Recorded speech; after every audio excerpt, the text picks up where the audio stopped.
சரியா? இப்போ frequency modulation பார்ப்போம். ஃப்ரீக்வன்சி மாடுலேஷன்னா என்னென்னா, frequency of the carrier signal வந்து changes with respect to modulation signal. So இப்போ வந்து ஃப்ரீக்வன்சியை மட்டும் மாற்றி பார்க்குறோம். இப்போ நம்ம carrier signal C of D equal to A C into cos omega C T plus phi. So இப்போ ஒமேகாங்கிறது என்னது? ஒமேகாங்கிறது வந்து 2πf. So 2πf into D plus phi. So A C cos 2πf into D plus phi. So இப்போ இந்த டேர்மை வந்து five of டின்னு சொல்கிறோம். Phi of t. So phi of D equal to 2πf into D plus phi.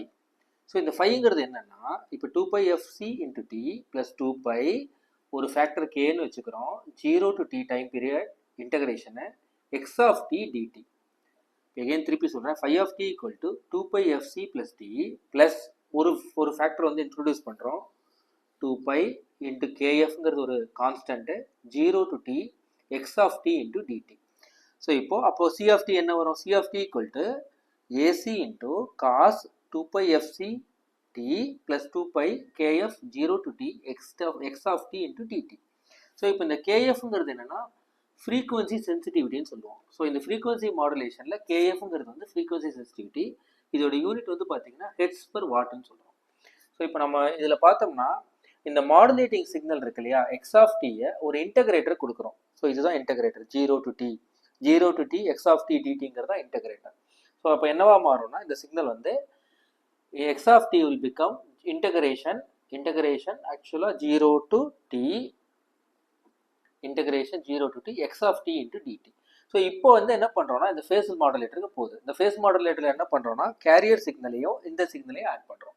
So carrier signal plus x of integration of 0 to t x of t dt இது ரெண்டையும் add பண்ணதுக்கப்புறம் வர்றது தான் frequency modulated வரும். ஓகேவா? இப்போ நம்ம ஒரு எக்ஸாம்பிள் பார்க்குறோம். இப்போ இனிஷியலாக 0ல் இருக்குது. இந்த இடத்துல வந்து சிக்னலே இல்லை. ஸோ சிக்னலே இல்லாமல் ஒரு வேவ்ஃபார்ம், சைனசாய்டல் வேவ்ஃபார்ம் இங்கே ஆரம்பிக்குது.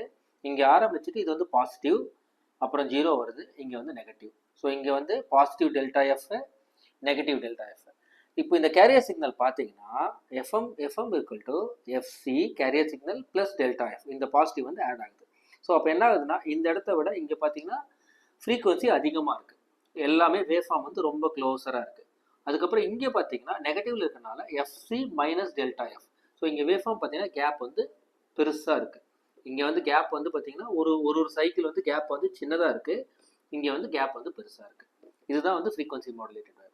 சப்போஸ் இதே இது வந்து பல்ஸுக்கு பார்த்தோம்னா இப்போ டெல்டா எஃப் பாசிட்டிவ் ஒரு பல்ஸ் இருக்குது, அப்புறம் டெல்டா எஃப் நெகட்டிவ் பல்ஸ் இருக்குது, அப்புறம் டெல்டா எஃப் பாசிட்டிவ் இருக்குது, நெகட்டிவ் இருக்குன்னு பார்த்தீங்கன்னா இதில் எங்கே மைனஸ் பண்ணுறோமோ அங்கே வந்து ஃப்ரீக்வன்சி கம்மியாக இருக்குது.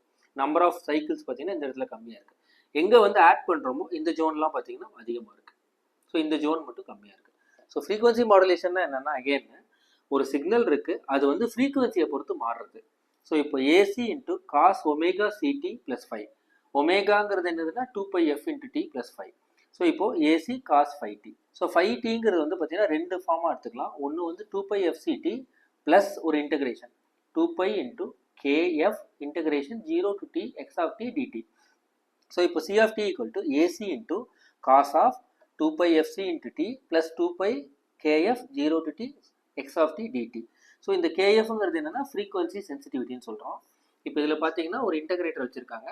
மாடுலேட்டிங் சிக்னல் போகுது. அந்த மாடுலேட்டிங் சிக்னல் ஒரு இன்டகிரேட்டருக்கு போனோம்னா 0 to t x of t dtன்னு மாறுது. அதுக்கப்புறம் ஒரு கேரியர் சிக்னல் ஆட் பண்ணி ஃப்ரீக்வன்சி மாடுலேட்டட் வேவ் வந்து வெளியில் வருது. இதில் பார்க்கும்போது நம்ம அப்சர்வ் பண்ண வேண்டியது எங்கே இது ஆட் ஆகுதோ இங்கே மட்டும் வேவ்ஃபார்ம் ரொம்ப க்ளோஸாக இருக்குது. ஸோ இங்கே வந்து ஃப்ரீக்வன்சி அதிகமாக இருக்குது. எங்கே மைனஸ் ஆகுதோ இங்கே வேவ்ஃபார்ம் வந்து கம்மியாக இருக்குது. அதே மாதிரி தான் இதுலேயும் இது வந்து ஆட் ஆகிற இடத்துல அதிகமாக இருக்குது, இங்கே கம்மியாக இருக்குது, இங்கே அதிகமாக இருக்குது. ஸோ அடுத்து இங்கே வந்து கம்மியாக இருக்கும்.